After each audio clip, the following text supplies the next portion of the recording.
Hi, I want to tell you how you can live as I do 6 months a year in the Philippines. A lot of guys on my channel say I'm living the dream, that they wish they could do the same thing. Well, I'm doing it, and I'm nobody. Hi, thanks to the rain outside, I've decided to retreat back into the comfort of the home here where I'm renting. Yes, I am nobody.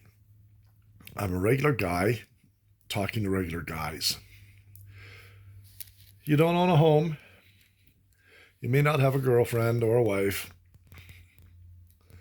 You're not perfect. Intellectually, maybe they say, or whatever. The women, they're very particular in the West these days. We know this. Uh, there is a way for you to change your life and to do things and to go places that you never dreamed of, that you never thought of it. You thought it is not, you never even considered. What if you could spend 6 months in Belize? The next year, spend 6 months in Peru.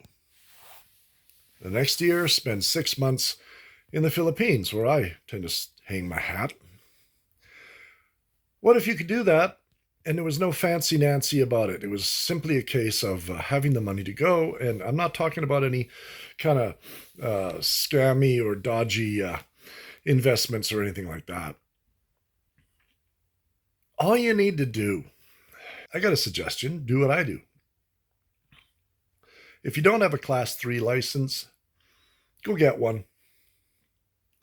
Then go down the road to your local garbage trucking company. What? I know. Hold on. I know. Don't leave yet. And it's not a glorious occupation, but what it will do for you is it will give you freedom 6 months of the year. You can drive a garbage truck, you can drive a gravel truck, you can run long haul across the USA for 6 months. And if you're doing long haul, you can even live in the truck and not pay rent at all.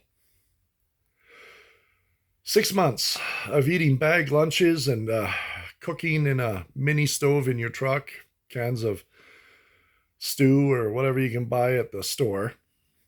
And, keeping your money in your pocket.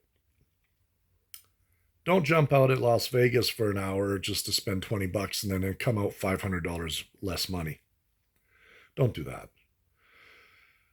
Save your money. Have no bills. Get rid of the car payment. If you have to, sell the car. If you need to have transportation, in the summertime, you don't need a car. You need transportation. So get yourself an inexpensive little Jap bike and use that to go back and forth to work. The insurance is nothing. The cost to buy one is very little.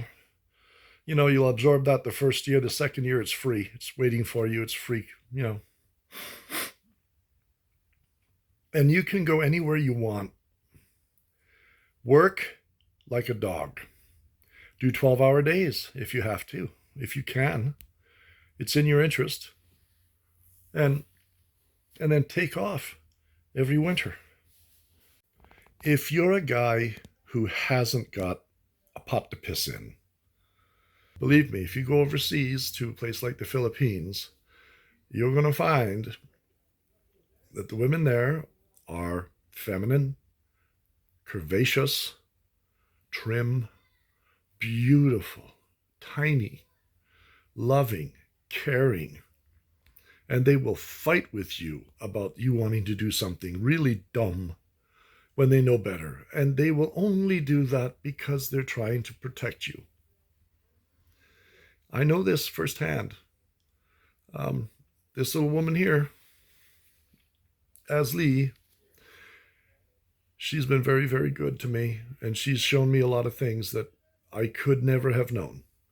And I'm so blessed that I didn't stay here and date here and make the same mistake again here. So Go to work. If you don't have your class 3 or class 1 license, get it. Work like hell. Get rid of your debts. Then save your money. Don't spend it on crap. Don't. Don't drink beer. Don't smoke cigarettes. Don't go gambling. Don't go whoring. Don't do any of these things that come natural to men. Save your money and invest in yourself. Don't invest in other people for a change. This is for you. This is for you. You've been out years working for other people, doing things for other people, busting your ass for other people. And what did it get you? A divorce, you know? Anyway, that's all about that. Now that's for the guys that don't have anything. I also want to talk to the guys that have a house, but are sick of their boss, sick of their lives, sick of the politics, sick of life here in the West, sick of all the passive aggressiveness in people, the anger, the uncertainties about everything, the price of food skyrocketing, your house insurance going through the roof, but your house's value is going up too, you know. I want to talk to you guys in the next section.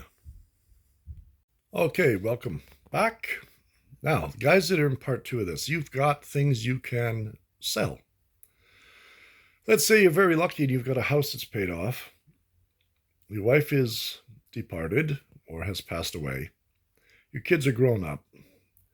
And you're kind of just floating through life, you know, and your job is there and you're doing it and all of that. And life is pretty damn drab, pretty boring. Let me give you an idea. If you sold your home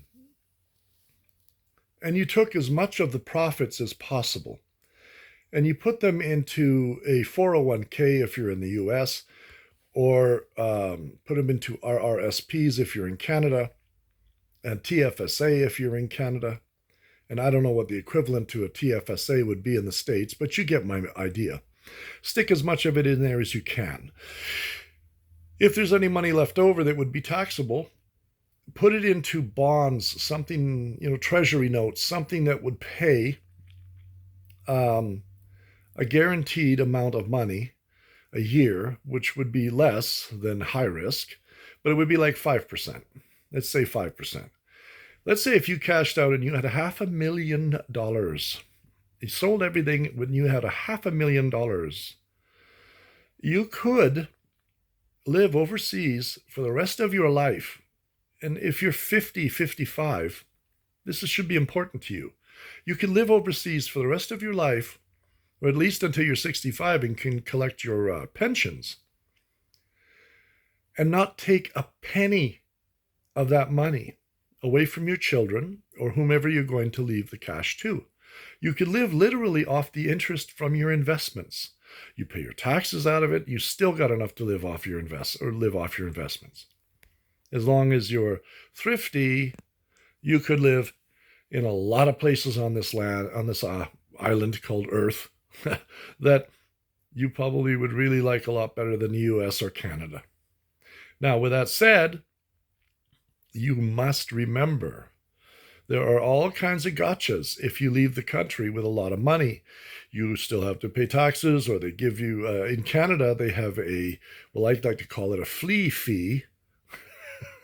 But if you depart, if you depart and you have more than a certain amount of money, they tend to tax the bejeez out of you on that. So you have to talk to a tax expert to determine how to protect your assets and still have that money coming into your bank account every month in the form of dividends or interest payments from your investments, that sort of thing.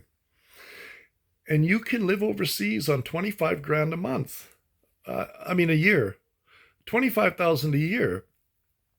You could easily live overseas in Belize, in Mexico, in Peru, in Costa Rica, in the Philippines, in Thailand, in anywhere you really want to, in the less expensive nations. Certainly not France or England, but, you know, France and England has their own problems. I don't think I want to live there.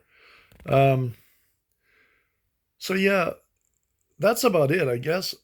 Just a short video to tell you guys, you know, there are options and you don't have to stay here.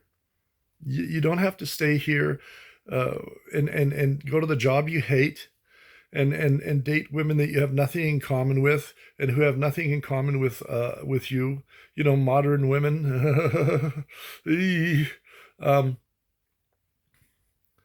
you can go overseas. You can find a lovely girl, and I can tell you in the Philippines, they are lovely, lovely women.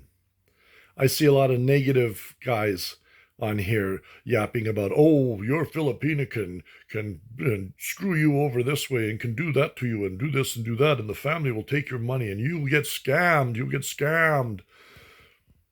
If you find a decent woman, you are not going to get scammed.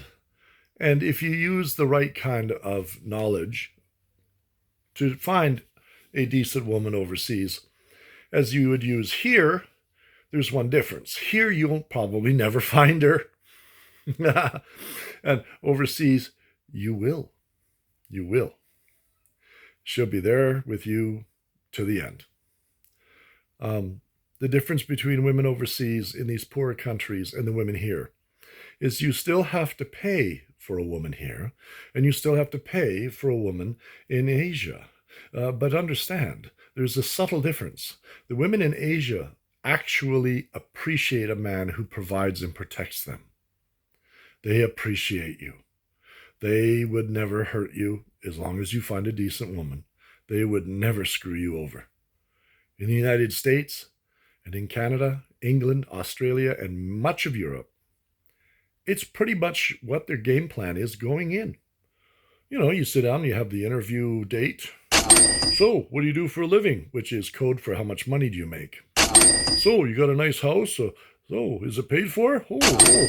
And she's adding it up in her head what she can get in a divorce. So she's going to waste her time risking time with you. Is it worth it to her if things go bad? It's all financial for a woman in the West. It's all financial. So consider what I've said and look at the options. Look at the cost of living overseas in these countries. And in the Philippines in particular, it's a good place to go first. Pretty much everyone there speaks a good amount of English or very good English, very commonly.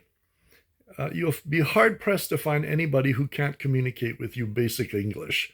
They know how to speak it. It is taught to them in school. They take it from grade 1 to graduation in grade 12. It's a required course like math, like biology. English in the Philippines is a ticket to making money so that your family doesn't starve. And they all take it very seriously, and they all speak it pretty well. Unless you get to the very deepest, darkest parts of the Philippines. But most of us aren't going to go to someplace quite that old school, let's say. But try to stay away from Manila and Cebu, the major cities.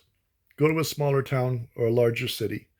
Find yourself an inexpensive apartment and go out and don't worry about a thing. Because everybody speaks English. There's a 7-Eleven every 50 feet. There's shopping malls. You can buy American food there at the stores. Lay's chips, Mars bars, Campbell's soup. All the things you're used to are there. You can get them, no problem. It's not an issue. So that's it for now. That's all I'm going to give you on this one. Just a little video to try and get some guys to think outside the box about your future. Don't waste your life sitting there waiting, hoping you'll get your bonus this year. I'm Nelson. This is South Paths, and I will see you again next time. See ya.